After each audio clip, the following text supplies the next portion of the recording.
And hello, everybody, and welcome to the Movie Pit Podcast. I am your host, Christian, and it's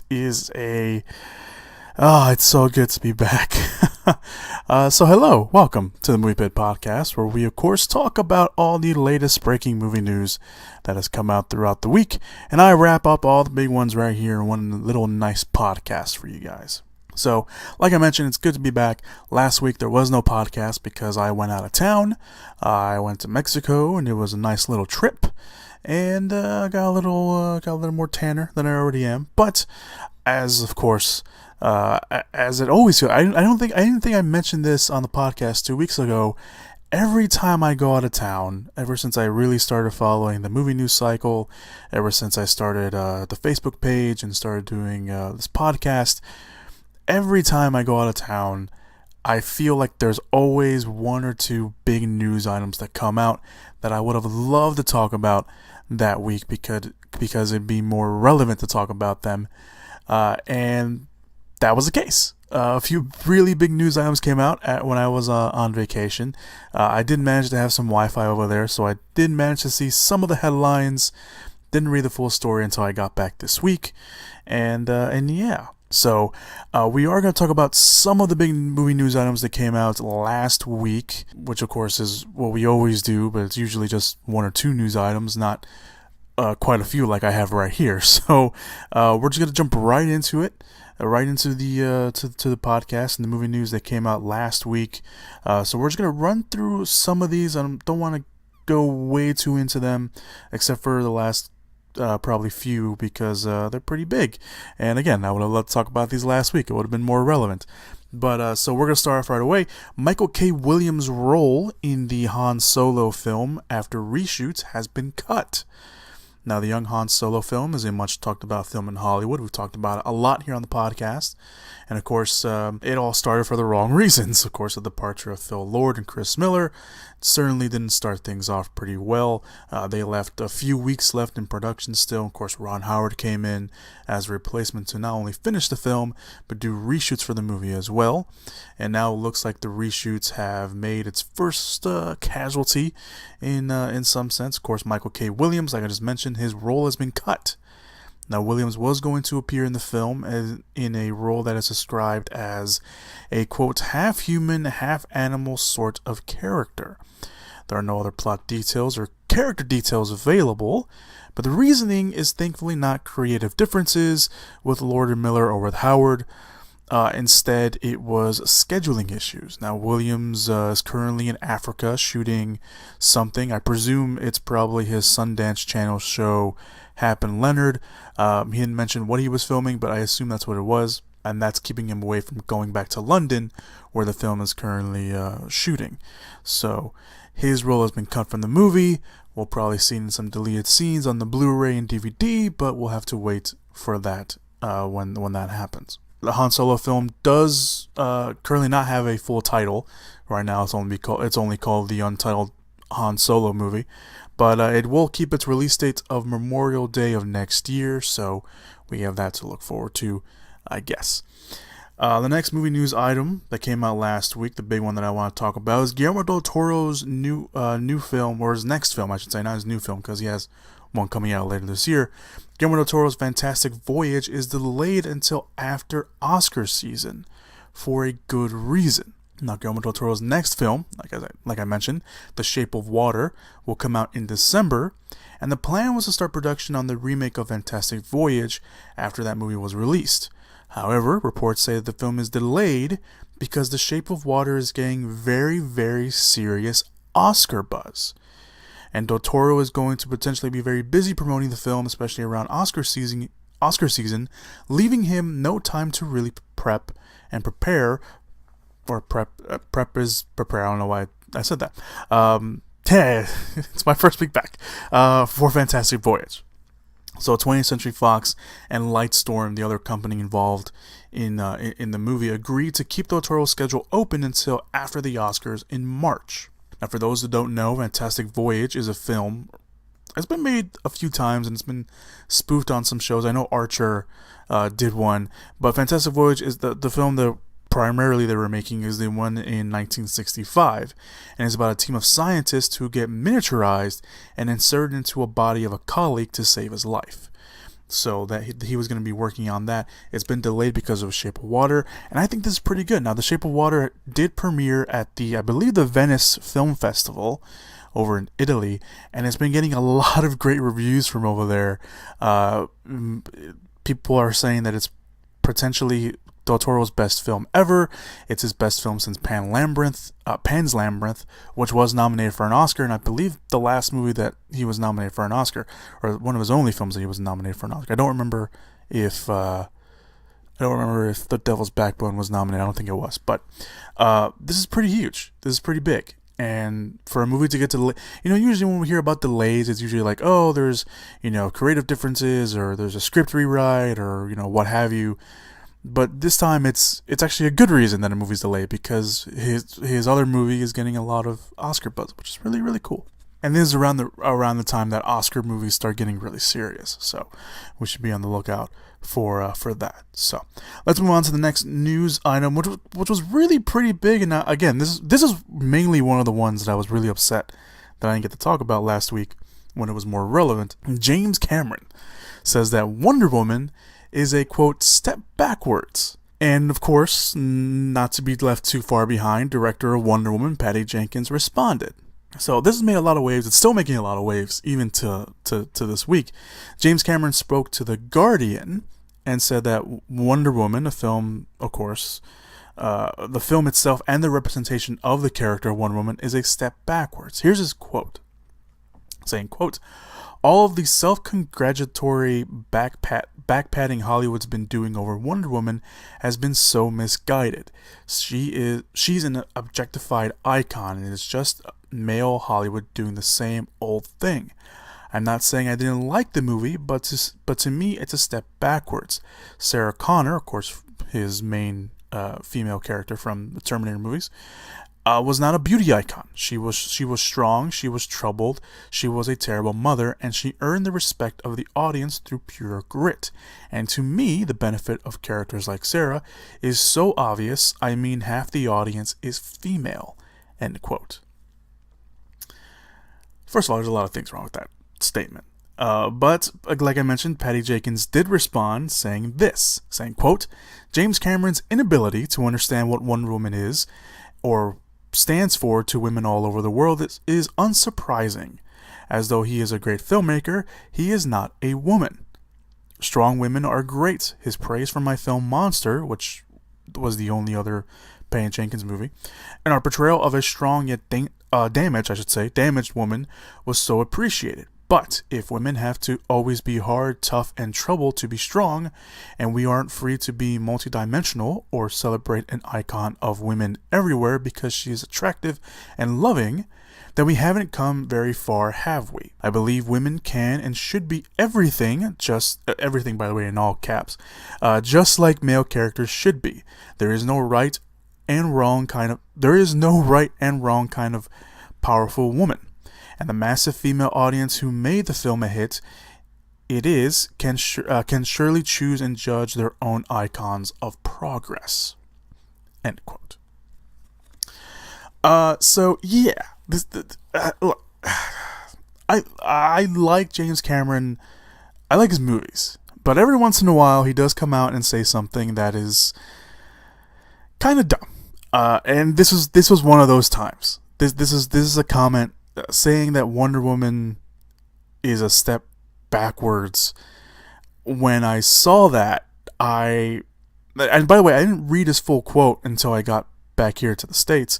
I only saw that little tidbit, it's a step backwards.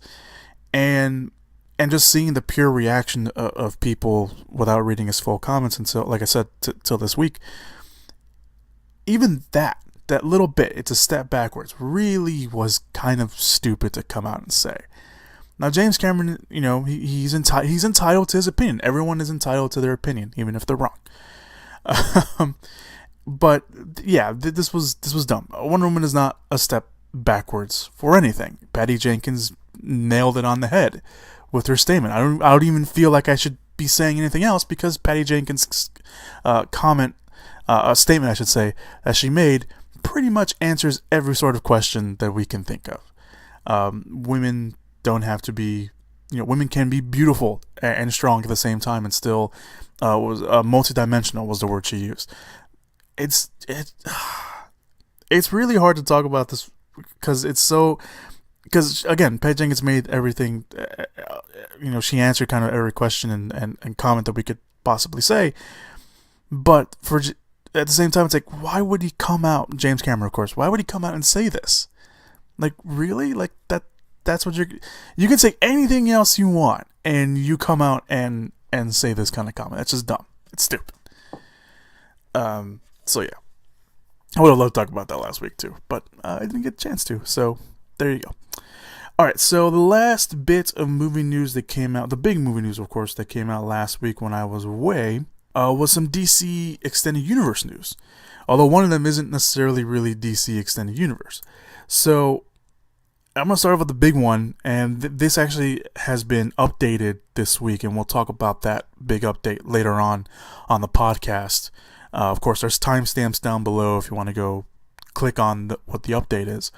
But Warner Brothers and DC are in the early stages of developing a Joker origin story, and surprisingly, Martin Scorsese is reportedly in talks to produce. Now, the film also has a director and writer. Scott Silver will write the film and will co-write the film with director Todd Phillips, who of course directed the Hangover series and most recently War Dogs. Now, the film is intended to launch a new banner at Warner Brothers, which will expand the universe of the DC films to create new storylines and different actors, aka the Joker origin story will not feature Jared Leto, who of course played him in Suicide Squad, but will not be connected to the DCEU. So these are kind of just one-off movies for everyone to enjoy.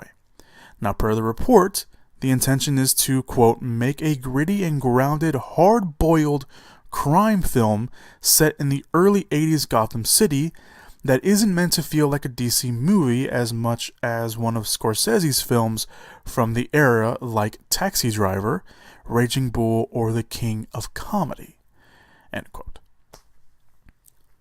That's pretty big. And the fact they're making an origin Joker movie, and of course there's been many people, saying what they feel about this. Some people saying that there's no need for a Joker origin movie because, explaining the origins of the Joker diminishes his character a little bit, because the fact that we don't need to know everything about a character. And the Joker is one of those characters where we don't need to know everything about him.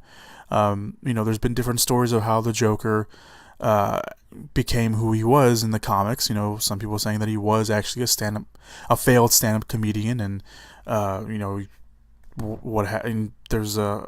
What actually happened? Did he actually fall in the vat of toxic? I don't want to say toxic waste. I think I'm mixing the Joker and the Toxic Avenger, but that he fell in the vat of what gave him all his pale skin and everything and made him crazy. But there's of course also other origin stories for the Joker in the comics as well. But the great thing about the Joker is there's so many different origin stories, we don't know which one to follow, and you can pick your own one that you want. And the fact that they want to make an origin Joker movie, I like the idea of them doing one-offs. I think the idea of one-offs could be interesting if they're done right, but at the same time it's like, okay, now we're going to have two different Jokers in... one of them is not going to be in the DCEU, but essentially we're having two different Jokers for the audience.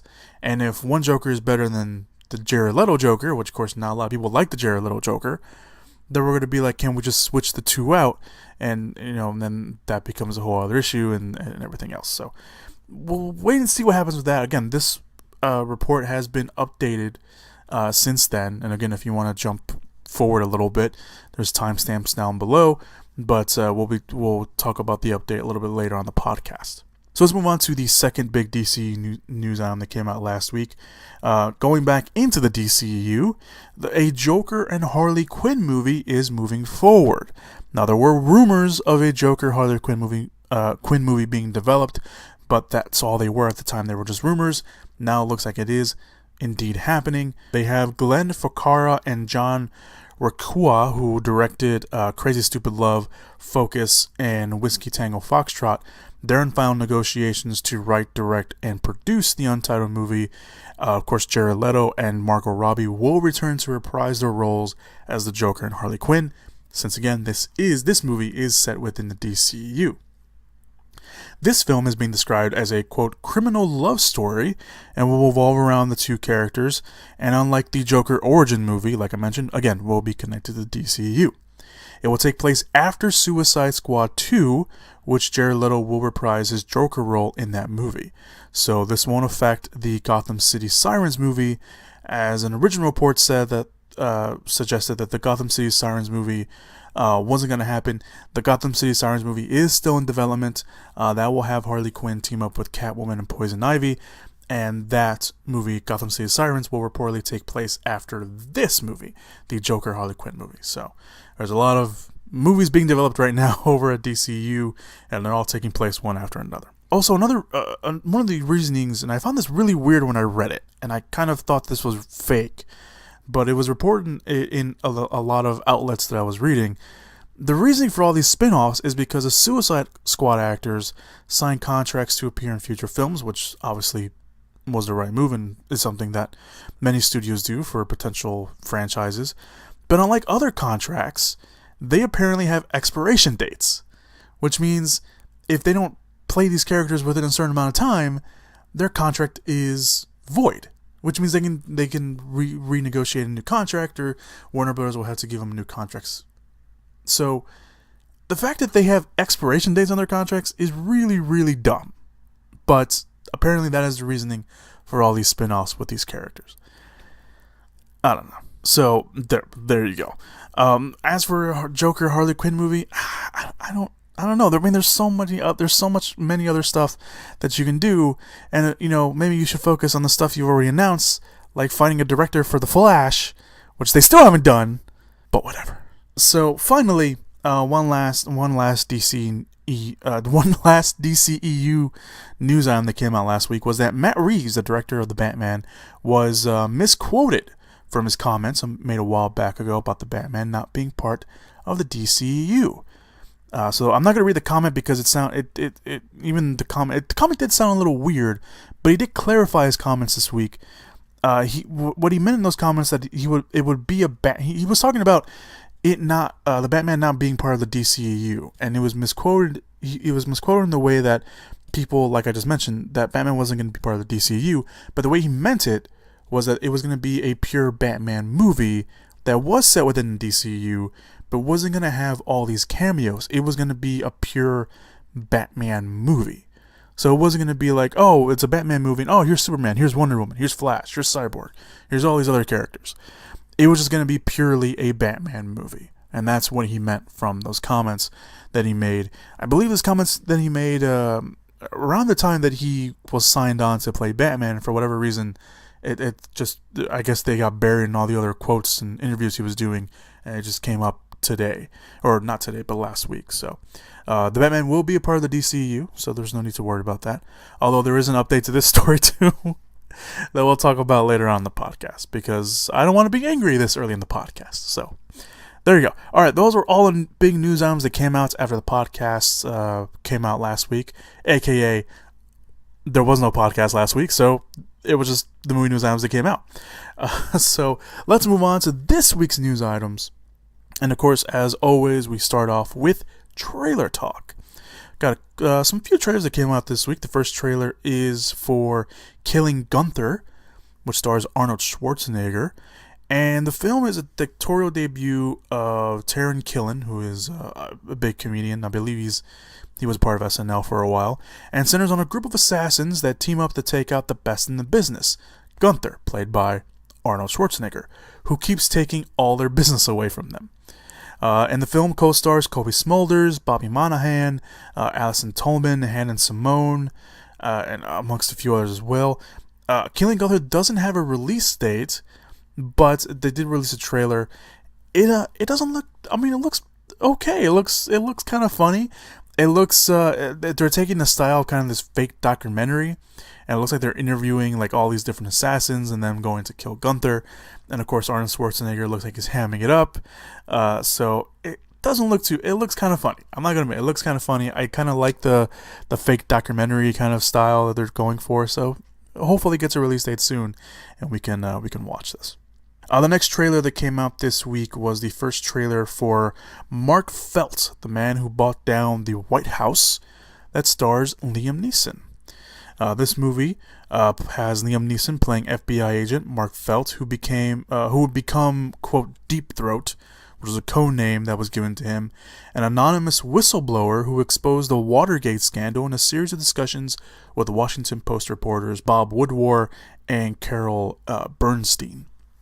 The film chronicles, of course, Felt's discovery of the Watergate scandal and his decision to leak information to the Post as Richard Nixon's White House administration began attempting to tamper with the FBI investigation. The film has a pretty star-studded cast: Diane Lane, Tony Goodwin, Josh Lucas, Michael C. Hall, Macon Monroe, Kate Walsh, and Tom Sizemore, along with Michael Greenwood is also in. Michael Greenwood? I think that's Bruce Greenwood, I should say, is also in the film. The film will have its world premiere at the Toronto International Film Festival next month, but it will come out on September 20th for all of us to watch. It looks pretty good. It doesn't look too bad. I mean, obviously Liam Neeson isn't going around punching people in the face, but he's he does have that very that demanding presence in this movie. So it doesn't look too bad, to be honest. It doesn't look that bad, and it looks pretty good. I don't know if it will be getting Oscar buzz, but it definitely looks like a very good political movie and very timely, don't you think? Very, very timely. Alright, another trailer that came out was the Red Band trailer for Super Troopers 2. It's a Red Band trailer, so it means not safe for work, and it will bring back all the cast from the first film, including new cast members and Rob Lowe. This time, the story involves a border dispute between the U.S. and Canada, with the Super Troopers tasked with establishing a highway patrol station in the disputed area. And of course, we can probably assume that many, many hijinks ensue. The movie will come out very appropriately next year on April 20th, 420, for all you fans out there. So there you go. So it's a Red Band trailer. It's been a very long time since I've seen Super Troopers, and I don't remember too much about the movie, so I can't really say too much about it. The Red Band trailer, it was okay. I mean, it didn't go balls to the wall like other Red Band trailers. I mean, the trailer starts off with people, with the guys discussing if they should shave someone's privates, but that's pretty much it. It wasn't an over the top Red Band trailer like other movies, like other Red Band trailer movies. So there you go. And the final trailer that came out this week, a movie that I'm really looking forward to, that I didn't even know about, was the Red Band trailer for Takashi Miike's 100th film, The Blade of the Immortal. By the way, Takashi Miike is one of the most celebrated and well-liked Japanese directors in Japan and even over here in the States. And he's about to release his 100th film, it's not The Blade, it's Blade of the Immortal. The film is actually an adaptation of manga, which is set in feudal Japan, where a man is cursed with immortality until he can kill enough evil men. Then a young girl recruits him as a bodyguard, and the duo set out on a journey to set right those who have wronged them. If you've never seen any of Takashi Miike's films, I highly recommend you do that. It's a long weekend. Go do it. I think probably one of the most popular picks, if you ask someone, would be Ichi the Killer or 13 Assassins. I think even the trailer even says 13 Assassins. And this definitely does give off some 13 Assassins vibes, especially in certain scenes. So, and those are not bad choices either, by the way. So I know 13 Assassins is on Netflix. I don't know about Ichi the Killer. I know I saw it on Netflix. I don't know if that was a while ago, that was recently, but yeah. Definitely give those a watch, and definitely give some of his other movies a watch as well. The film will be debuting at Fantastic Fest over in Austin, Texas next month, but it will hit theaters here in a limited release on November 3rd. So be on the lookout for that, and we'll definitely talk about more about that when it comes out. So that's it, guys. Those were your trailers. Of course, all the links to the trailers are down below in the description / show notes area, so if you want to go check those out. Again, Super Troopers 2 and Blade of the Immortal are Red Band trailers, so just be aware of that when you go watch those, if you're watching this at work, or listening to this at work, or watching those trailers at work. But yeah. Alright, so let's move on to this week's news items. These first few news items, we're just going to breeze right on through. The runtime for Blade Runner 2049 has been revealed, and it is at a whopping 2 hours and 32 minutes. Not including credits, so we'll have plenty of time to immerse ourselves in this world. This movie, the sequel to Blade Runner 2049, is longer than the original. I believe it's a half hour longer. I believe I read it's like a half hour longer than the first one. So we'll have plenty of time to immerse ourselves in this world and get used to it and enjoy ourselves. Spider-Man Homecoming writers are returning for the sequel. So, of course, director John Watts is in talks to return for the sequel, and Sony and Marvel are in their final negotiations to return writers Chris McKenna and Eric Summers. They, of course, wrote Spider-Man Homecoming. They've also written films that are set to come out later this year in Jumanji: Welcome to the Jungle, and they also wrote Ant-Man and the Wasp, which is currently filming. So, Spider-Man Homecoming sequel does have a release date of July 5th, 2019, so there is that. The Maleficent sequel is moving forward as it hired a new a new screenwriter. That's a way different story. So the Disney live action film Maleficent arguably kicked off the live action trend for the studio. I mean, it made a lot of money, and since then we've been getting live action movies pretty much every year. So they did pretty good for themselves. Obviously, they do very, very, very good for themselves. Beauty and the Beast is probably one of the highest ranking movies. Is probably going to be one of the highest ranking movies of the year. But when Maleficent came out, there was sequel talk for a while, but nothing really ever came out. The movie came out in 2014. The sequel was talked about in 2015 when it was finally put in development. But since then, there have been no reports until right now, or until this week, I should say. Not right now, because by the time you listen to this, it could be different right now. But the tracking board reported that Disney has signed on writer Jez Butterworth to rewrite the existing script that was written by Linda Wolverton, who wrote the first movie. Butterworth is also producing the film, along with Joe Roth, who produced the first film as well. And Angelina Jolie has said that she would return, giving her commitments don't get in the way. So there is that. Butterworth does have a good relationship with the studio. He's worked on the screenplay for the live-action Cruella de Vil film, and also has screenplay credits for Edge of Tomorrow and the last James Bond film, Spectre. So he has a pretty good track record, to be honest. And the film, since the film is getting a script rewrite, there is currently no projected production date. But the fact that they've hired a new director to rewrite the current script, the existing script, I should say, it's a good sign that Maleficent 2 will finally be happening. The Lord of the Flies is getting reworked as a movie with a female-centric spin. Warner Bros. Has hired Scott McGehee, things I say his last name, and David Siegel to write and direct a new version of Lord of the Flies, based, of course, on the iconic William Golding novel. However, with one major twist.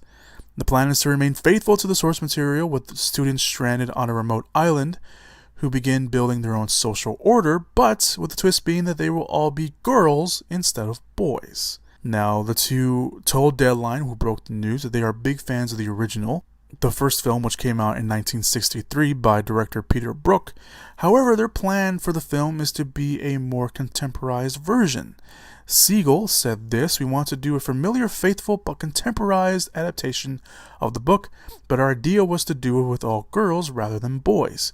It is a timeless story that is especially relevant today with the interpersonal conflicts and bullying, and the idea of children forming society and replicating the behavior they saw in grown-ups before they were marooned." End quote. The two are coming off a 2012 drama, What Maisie Knew, and they also directed films like B Season, The Deep End, and Uncertainty. The deal was just made, so the two will start working on the script as soon as possible. But of course, this movie news item did not go well with some people. Of course, there were people saying, why is a Lord of the Flies movie being made with the focus being on girls and written by two guys. And the other approach is that the Lord of the Flies worked because it followed boys, because it follows, their aggression and machismoism. But I believe, who said that? Someone said this. Roxane Gay said that. She's a big writer. If you don't know who Roxane Gay is, you should read some of her stuff. But yeah, I believe she said something along those lines, that it worked for the boys because it had the aggression and it followed their machismo, and how they would react to those situations. And of course there was other people making jokes about other stuff as well. Someone made a Wonder Woman joke that we already had a Lord of the Flies movie, and they put a picture of Wonder Woman with all the people with their mascara on it. But I don't know. I mean, the idea. I haven't read Lord of the Flies in a while. I do remember a lot of it from the book. I haven't read it in a while. I think it is on my shelf of rereads. But I don't know how I don't know how I feel about this. On one end, I think the idea is cool that they want to follow women instead of boys, or girls instead of boys, to say, because they're all young. But at the same time, it's like, do we really need another adaptation of Lord of the Flies? I mean, I get it. I mean, it's a good story. It is a great story to tell. It's potentially one of the best stories that you can tell someone, and that you should be reading. If you haven't read Lord of the Flies, I highly recommend you do. But I'll take my own advice because I haven't read it in a while. But it's I don't know. When I first read this, I was like, that's a really interesting idea. But on the other end, I started hearing all these other people's opinions, and I started looking back at what I remember from the story, and it's like, yeah, one of the reasons why this movie works is because this is how probably boys would react. How would girls react? And of course, there was jokes made out there that, girls build a social order and they live in harmony for the rest of their lives. And at the same, time, it's like, okay, maybe, yeah, that will happen. But at the same time, it's like, you're stranded on an island with no food, no way of getting out. Someone's got to take the hit. And if you read Lord of the Flies, you know exactly what I'm talking about. If you haven't read Lord of the Flies, and you're just a survivalist, and there was a bunch of people on the island with no food, I think you know what I'm talking about. But I don't know. I think I want to see how they approach it first before I make my overall opinion. As of right now, I don't know. It's very iffy. Put it that way. Very iffy. Alright, so let's move on to the next movie news item. The X-Men Dark Phoenix will be grounded and less intergalactic. Apparently these last 2 weeks have been like, you know what, let's piss off some fans. And let's make them go crazy online.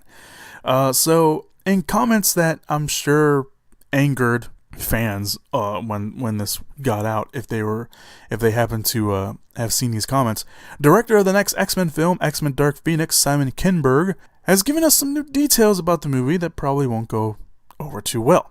In an interview with Total Films, Kinberg said this, saying, quote, "We must find a way to ground it so it's not too intergalactic," end quote. Now, for those of you who aren't familiar with the Dark Phoenix storyline from the comics, it is mostly, if not all of it, set in space. So what they're talking about is probably grounding it on Earth. That's how many people took it. Now, the film will have the alien civilization of the Shi'ar, who have dealt with the Phoenix Force before, and when it manifests itself in Jean Grey, played by, of course, Sophie Turner in the film, they seek out Jean to kill her and the Phoenix Force before it destroys everything they know. Now, Kinberg, who is making his directorial debut, by the way, after being a producer on all the X-Men properties, including Deadpool and Wolverine and stuff like that, since X-Men The Last Stand, could mean that he doesn't want the characters in the movie to get too out of hand with its intergalactic element, especially considering this is his first movie. You have to think about it in his eyes too. This is his first movie that he's directing. And he's been involved in the property for a while, but at the same time, it's like, this is his first time he's taking the reins for himself. And if this movie goes wrong, they're going to place the blame on him. But, on the other hand, The Phoenix story does lend itself to be an intergalactic space epic, so we'll have to see how that turns out. Now, it could mean that, yes, it's going to be maybe set in space, but at the same time, he doesn't want it to be too spacey. He wants it to be maybe a grounded approach in space. Maybe that's what he meant. Maybe his comments are being taken out of context. Who knows? So we'll have to wait and see kind of how that works out and how that happens. I'm sure we'll get a good impression off the first trailer, but until then, we'll have to just take his comments for face value. I don't know how people will react to that. I'm sure people are angry about that. But again, I think I like to take the benefit of the doubt and say that this is his first movie. He doesn't want to go too crazy. He is a first-time director. But we'll see what happens. Now, the film will bring back most of the cast from the first movie. From the last movie, I should say. And we'll include new names like Jessica Chastain, who will be playing the Shi'ar Empress Lilandra. So there's that. And also, fan favorite character Dazzler will appear, but no names have been attached to the character just yet. There are also rumors that the Hellfire Club will be reintroduced. They did play a part in the comic arc, so we do have to take that into consideration. The X-Men Dark Phoenix is currently filming and has a release date of November 2nd, 2018. So, there you go. Let's move on to some casting updates. Hellboy has added Penelope Mitchell. The Hellboy reboot has signed on another name to their already growing cast. Penelope Mitchell from Netflix's Hemlock Grove and the Vampire Diaries. She will play a character named Gandia, maybe? I don't know how to pronounce that. But she is an elder witch who has decided that the villain of the movie, Nimu, I think that's how you say her name, wrath has gone too long and must be stopped. So the villain of the movie will be played by Mila Jovovich, of course from the Resident Evil franchise, and the Blood Queen that was teased in the original title for the film. Neil Marshall will direct the movie with David Harbour playing Hellboy, along with a team of paranormal researchers trying to save the world against a medieval sorceress who wants to destroy all of mankind. The film will also star Ian McShane as Hellboy's adopted father, Professor Broom, and Sasha Lane from American Honey as Alice Mognahan, who was saved from Hellboy from fairies and managed to take some powers from the fairies from her time there. So, there you go. Hellboy creator Mike Mignola will co-write the script with Marshall and two others, Andrew Crosby and Christopher Golden. The film will start shooting soon, but there is no release date given for the movie just yet. There is a update to the Hellboy movie that we will be talking about later on the podcast. It's actually our last news item of the day, so I did not forget about that news item. We will be talking about that news item for those of you guys that know what I'm talking about. John Bernthal has joined the Neil Armstrong biopic First Man. John Bernthal has become a very busy man since his time in The Walking Dead. He just finished filming Steve McQueen's Widows, and we'll get right back to it in November as he has joined the Neil Armstrong biopic First Man. The film is being directed by Damien Chazelle, the director, of course, of Whiplash and La La Land, and already has a pretty great cast. The film will reunite La La Land director and star Ryan Gosling, who will be playing Armstrong in the movie, and also co-stars Kyle Chandler, Corey Stoll, and Jason Clarke. Bernthal will play Dave Scott, one of the astronauts that manned the space program, and a pilot and partner to Armstrong on one of the many missions they were a part of. The film itself will be based off a book by James R. Hansen, and the film will explore the sacrifices and the costs on Armstrong and the nation of one of the most dangerous missions in history. Chandler will play test pilot Decky Slayton, and Corey Stoll will play the famous astronaut that we all know, Buzz Aldrin. First Man will start shooting in November, and has a release date of October 12th, 2018. Now to some directing tidbits. Ben Affleck is in talks to direct the Afghanistan war film Red Platoon. Also, Casey Affleck, of course Ben Affleck's younger brother, is eyed to star. Now, Ben Affleck's future in the DCEU may or may not be in flux. Again, we'll talk about that right after this news item. But his directing duties could be pretty solid if the deals are made. A report says that Affleck is in early talks at that, to direct the Afghanistan war film Red Platoon for Sony Pictures. Also, the film will be a reunion of the Affleck brothers because Casey Affleck is eyed for the lead role. Based on the New York Times bestselling memoir by Clinton Romeshaw, I think that's how you say his last name, the book is a first-hand account of the 14-hour firefight at the Battle of Kamdesh on October 3rd, 2009. So the event, the Taliban attacked this outpost, a command outpost, Keaton, which was known to be a very controversially remote and difficult to defend outpost, and Romeshaw, who was there, led a small band of soldiers to defend and counterattack against all the odds. So that seems like a very interesting story. Probably very tough to watch, but it's a story that was there 14 hours. That's crazy. So as for Casey Affleck, if he does sign on, it will be a reunion of the two. Obviously, he's coming off his Oscar award-winning performance in Manchester by the Sea, but it would reunite the brothers since Gone Baby Gone. That was the last time they worked together. This would also be a very departure for Ben Affleck. Not a very big departure, but departure nonetheless, because he's worked exclusively with Warner Brothers for the last handful of years, starting from The Town to the Best Picture winning Oscar film Argo, and Live by Night, which was his last movie that he directed, which was kind of a misstep in Ben Affleck's filmography. But nonetheless, the two will potentially work together. Of course, Ben Affleck is only in talks, and so is Casey Affleck. So we'll see what happens with that. Speaking of Ben Affleck, let's talk about it, guys. Another rumor, another month, another rumor of Ben Affleck maybe not appearing in the Batman movie. So, the Hollywood Reporter, they reported on another news item first. That was their big headline, and then they kind of buried this in the report. But the Hollywood Reporter reports that there is another rumor going around that Ben Affleck will potentially not appear in the Batman movie. You know, at this point, I don't care anymore. I really don't. These rumors come out like every month, every few weeks, every other day. It feels like that these rumors are coming out. I don't care about these rumors anymore. These rumors started the day that Ben Affleck stepped down from the director's chair of the Batman. People not realizing the fact that he had been doing. First of all, he was going to star in the movie. He was writing the movie with Jeff Johns. And then he brought in Chris Terrio to help him write the script as well. He's producing the movie, and then he was directing the movie. That's 4 different hats he has to put on. Why not take off one hat and just focus on the rest? That was the reasonable explanation to why I think he left the director's chair, and that was it. And then people were like, "Oh, maybe the Batman movie's in trouble." All this other crap. And of course, they found Matt Reeves as director. And then of course, Matt Reeves had to go back and rewrite the script. And then, there were reports that maybe Ben Affleck was no longer interested in playing the Batman. And so on and so on and so on.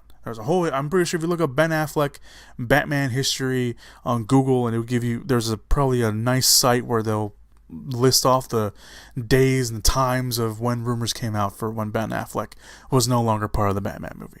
And of course, then there was Casey Affleck that came out and said, like, yeah, he's not going to be in the Batman movie.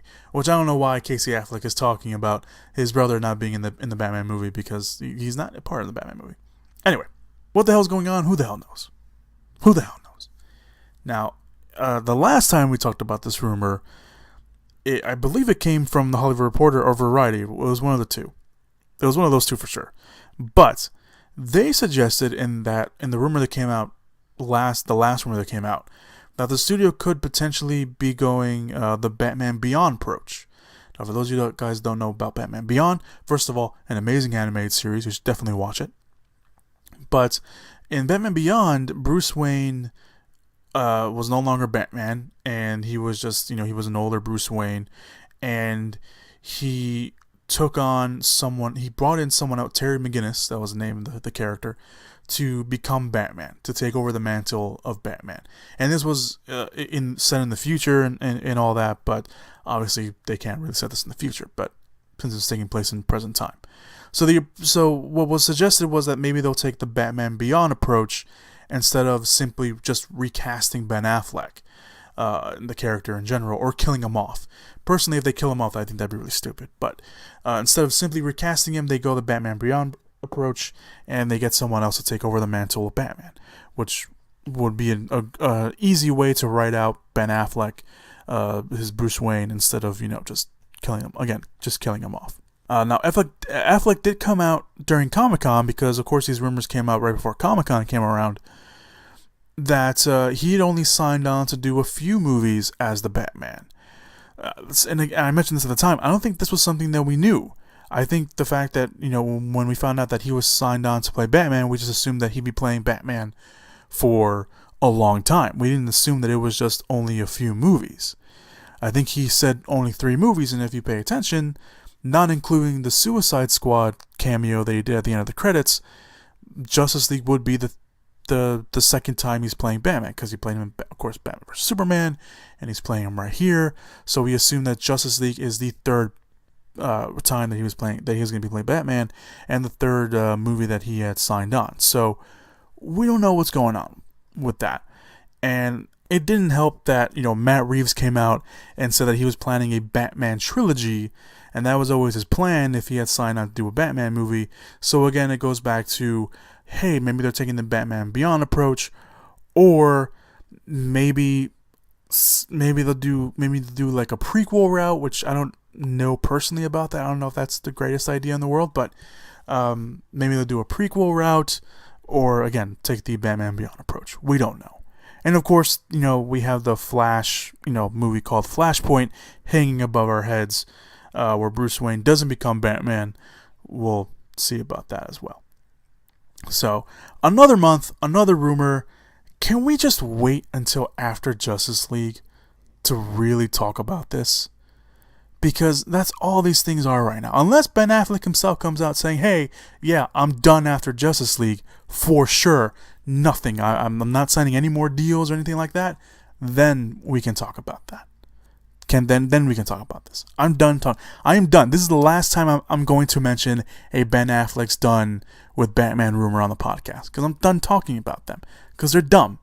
We should just wait until after Justice League to see what happens. Honestly, we can wait. It comes out in November. We can wait. But now that we're done with that, let's talk about some more DCEU news. So there was quite a few that came out this week. First of all, Suicide Squad 2 was aiming to start shooting sooner rather than later.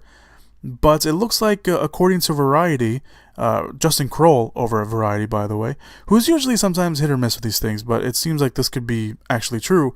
He says that Suicide Squad 2 will not start filming until the end of the fall next year, instead of this year. So I guess the plan was to start filming this year, but now they won't start filming until next year, all because one person, not the fact that they don't have a director, because of one of the stars, Will Smith, is apparently holding up Suicide Squad 2 filming. Of course, Smith is going to play the genie in the live-action Aladdin movie, which I believe starts filming soon, and he also has the action sci-fi film Gemini. We haven't heard too much about Gemini, but he's attached to that as well, so we'll have to wait and see. Suicide Squad 2 does not have a director. They did Jaime Colette Serra to direct, but he went on to direct one of the Disney live-action movie of Jungle Cruise with The Rock, so there is that. When it comes to director, there's just nothing left on that. So Suicide Squad 2 is still in development. It is going to happen. It just won't start filming until next year. So let's move on to the other project that was talked about that does also not have a director. Justice League Dark, or Dark Universe, or whatever the hell it's called right now, is getting a script polish by Gerald Johnstone. And he apparently impressed the studio with his work on his directorial feature debut Housebound in 2014. The film did have Doug Liman attached to direct for a while after, of course, Guillermo del Toro was attached, but he dropped out after years of working on it. Since then, Andy Muschietti, the director of Stephen King's It, coming out soon, was eyed, but he's going to be busy working on It too, so he's no longer being eyed by the studio. So, and there's talk about maybe Johnstone doing the polish for the script and even potentially directing the movie himself. So we'll wait to see on some concrete evidence on that. And finally, the last DCEU, well, not the last one, but this little tidbit of news anyway. Joss Whedon will get co-writing credit for his work on Justice League. Now, according to the studio's 2017 fall movie preview press release, Justice League directors Zack Snyder and Chris Terrio, who of course wrote Argo, are credited for the movie's story, while Terrio and Whedon will share the credit for the movie's screenplay. Now, Joss Whedon was already attached to Justice League as a writer. He was brought in to do some dialogue punch-ups, but then of course Zack Snyder had to step down from the directing duties after the death of his daughter, and Joss Whedon was put into the position to direct the reshoots, but also those reshoots ended up becoming more extensive than we all thought, and there was a lot of questions that whether or not Joss Whedon will be getting a director's credit. That is not the case. Zack Snyder will be the solo credited director, but Joss Whedon will get credit for his writing on the film. So there you go. This is the last DCEU tidbit and an update, like I mentioned, on one of the stories that we talked about earlier on the podcast. Warner Brothers wants Leonardo DiCaprio for the Joker origin film. Yeah, how about that, right? The Hollywood Reporter reports that Warner Brothers is eyeing none other than Leonardo DiCaprio for the Joker origin film that was announced last week. This is extra interesting because, of course, Martin Scorsese is being in talks to produce the film, and the two, of course, have had an amazing partnership and amazing history together on film. However, there is no offer in front of Leonardo DiCaprio at the moment. He's only being eyed and is one of the top choices for the studio. Also, apparently it looks like Martin Scorsese's deal isn't set in stone either, because his deal is not closed yet, so he can end up not potentially producing the movie at all. So the chances of DiCaprio playing the Joker are, as the Hollywood Reporter puts it, slim to none. However, the fact that the studio is looking at a name like DiCaprio to play Joker means that the studio is looking for not a new face, they're looking for an established actor to take over the film. Also in the report, apparently Jared Leto, who of course played the Joker in Suicide Squad, and will of course reprise his role in the sequel and the Joker Harley Quinn movie being developed, is not too pleased with the news that there is an origin movie being made that he will not be in. And again, like I mentioned, the origin of the Joker origin movie is not connected to the DCEU. It is one of the one-offs. So I can see why he'd be a little peeved on that, considering that this non-DCU Joker film sounds pretty cool. But there is that, and Leto has of course been very vocal on his frustrations with how the Joker was approached in Suicide Squad and how they cut out a lot of his scenes. So there is that. Now again, we don't know too much about the Joker origin movie. Like I mentioned, the movie will be directed and co-written by Todd Phillips. It will be set during 80s Gotham, and it will be a gritty crime approach. And again, one is not connected to DCEU, and it's the potential start of a new off-DCEU brand that Warner Brothers wants. So, should be interesting to see kind of how that works out. The fact that they're looking at Leonardo DiCaprio. Of course, Leonardo DiCaprio has been eyed for a comic movie for a while. A lot of people thought that he wanted him to play the Riddler in The Dark Knight Rises when that was coming out, but obviously that did not happen. So it should be just. I mean, do I see Leonardo DiCaprio playing the Joker? Honestly, I don't know. I don't know. Honestly, I don't know. I think he'd probably nail it, but I don't know if he would be like my top choice. I don't even know who I would pick.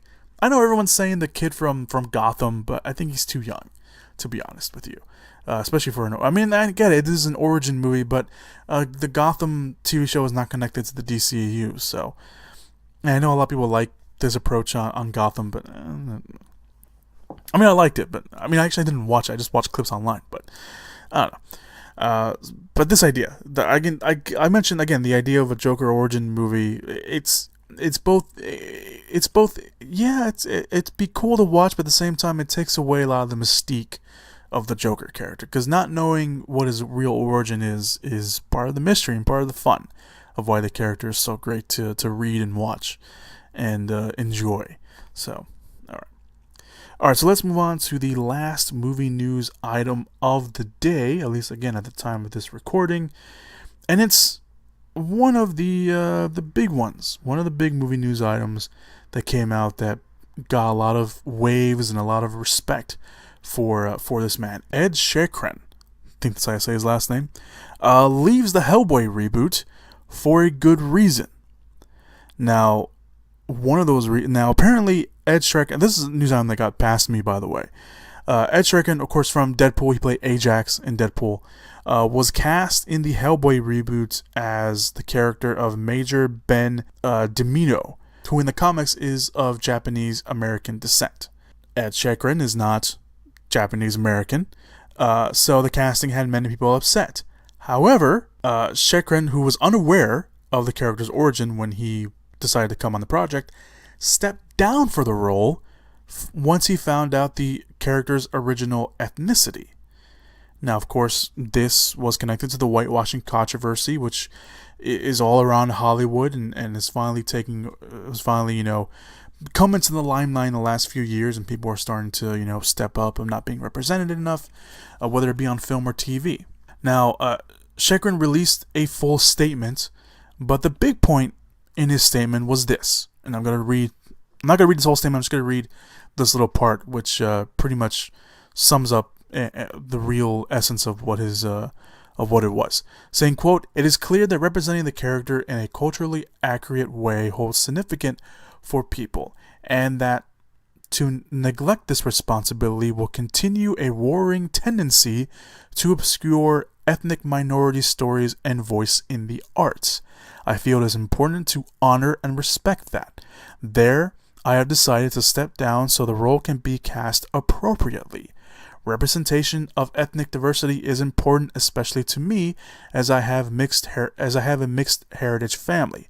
It is our responsibility to make more decisions in difficult times and to give voice to inclusivity." I think I said that word. Did I say that word right? I don't know. Anyway, it is my hope that one day that these discussions will become less necessary and that we can help equal representation in the arts a reality. End quote. So, Skrein, he won a lot of fanfare with this. A lot of people, started went on Twitter and social media and other social media websites, and just were reposting his statement and saying that they earned a lot of respect for him, and I'm sure that he's gained a lot of followers since then, and this is a big move for him. I will admit this is a very big move for him, stepping up and not taking a role away from another ethnic person. Hell, I even want a lot of respect for him.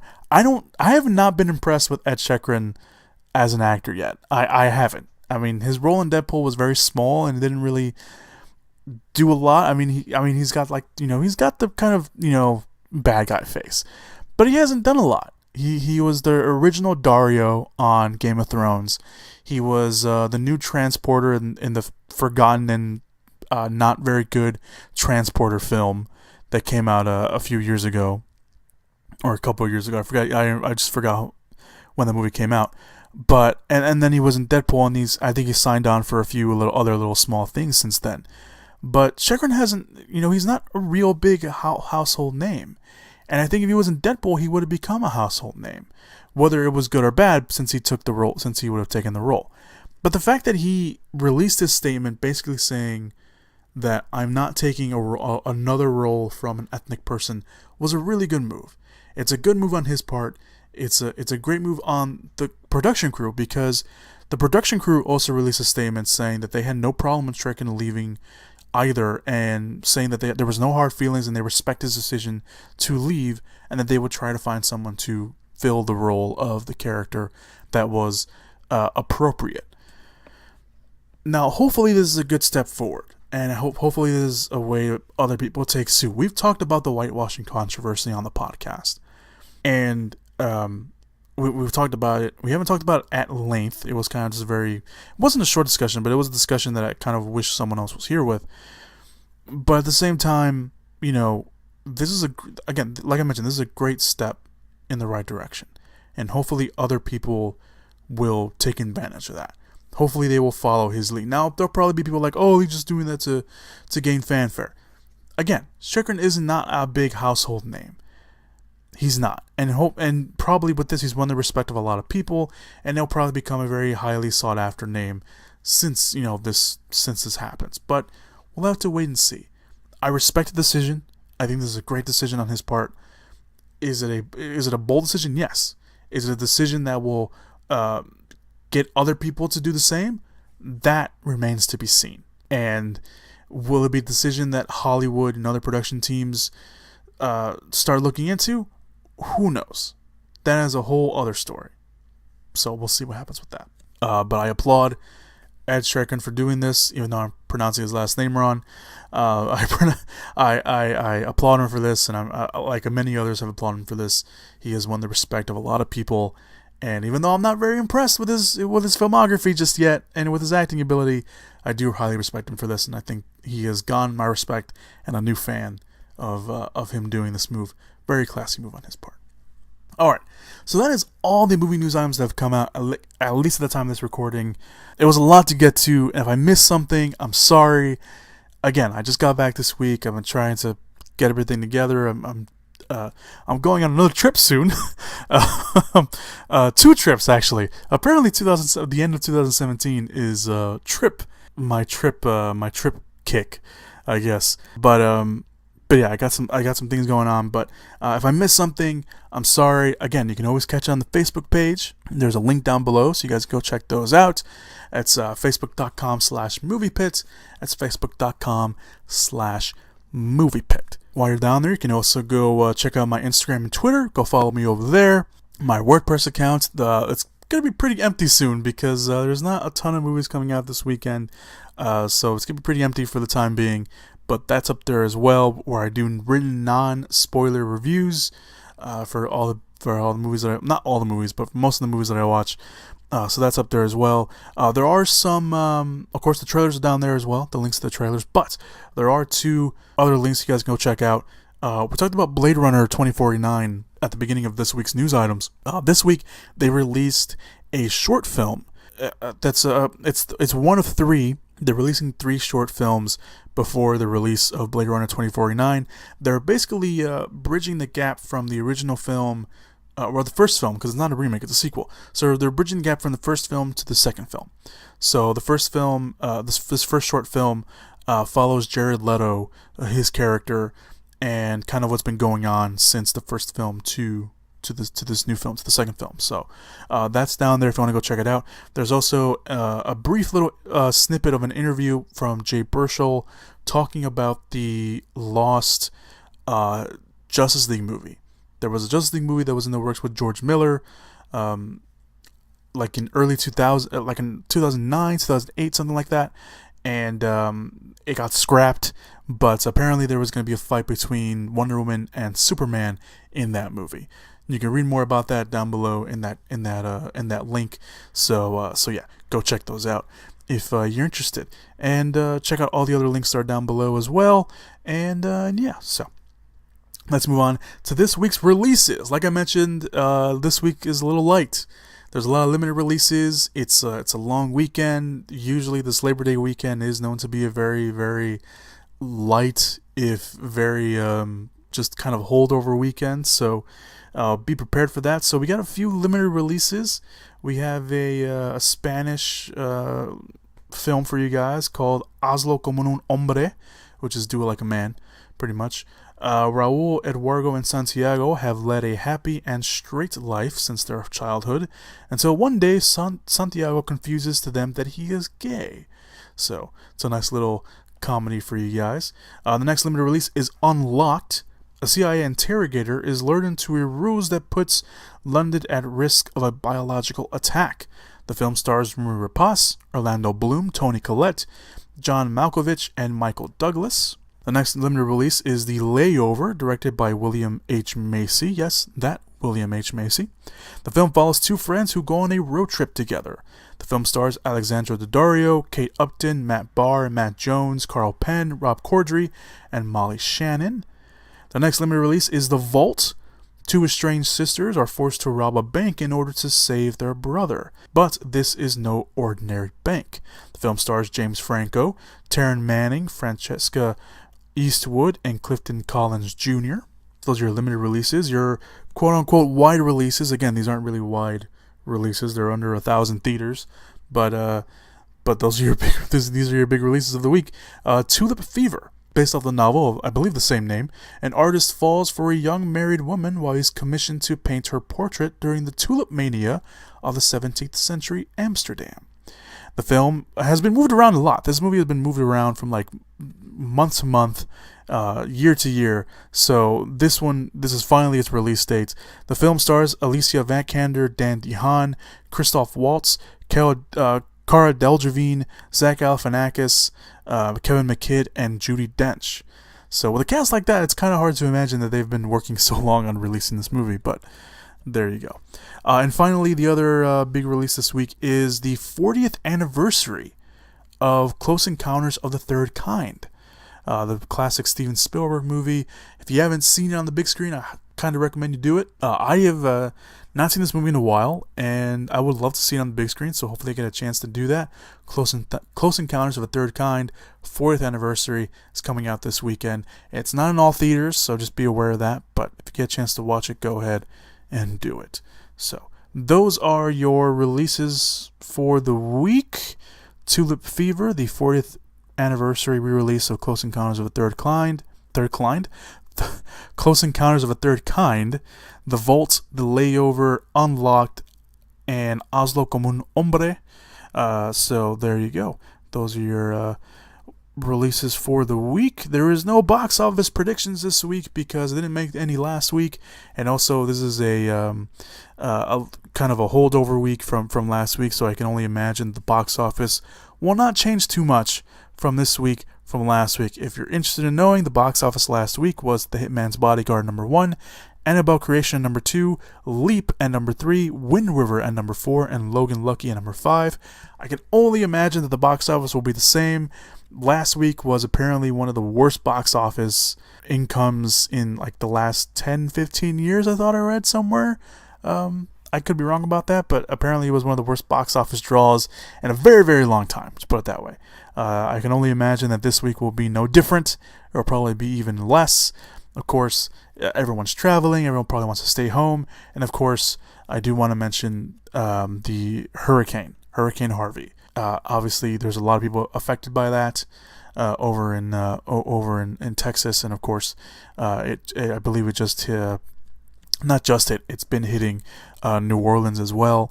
So of course my thoughts and my prayers go out to all those people, and I can imagine what they're going through, and I hope that there's just some hope for them and some just that it stops and that they can go back and try to rebuild and live their lives again. It's not going to be the same, but hopefully they get a chance to do that. So yeah, if you, of course, there's a bunch of places where you can donate if you haven't already, and if you want to go find some places to donate.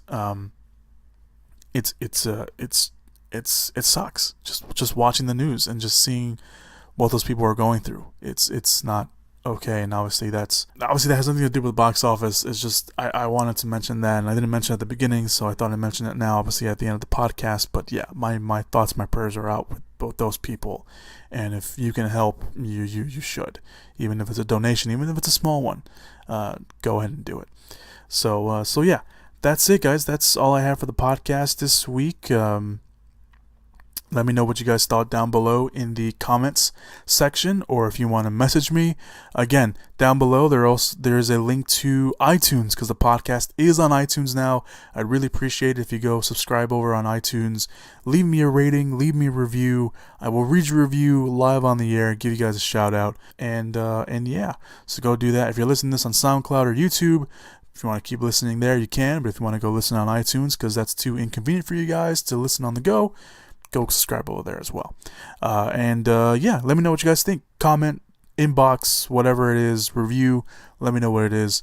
Let me know what you guys thought of the podcast this week, and what you guys think of the podcast overall. That's all I got for you guys. That's it. Hopefully you guys have a happy and safe Labor Day. Obviously there's going to be a lot of grilling probably, but yeah, I will see you guys next week on the podcast, where we will of course be talking about the rest of the movie news. We're talking about the movies coming out in theaters. Obviously we'll have a better week movie release wise next week. I think it comes out next week, so we'll definitely be talking about that.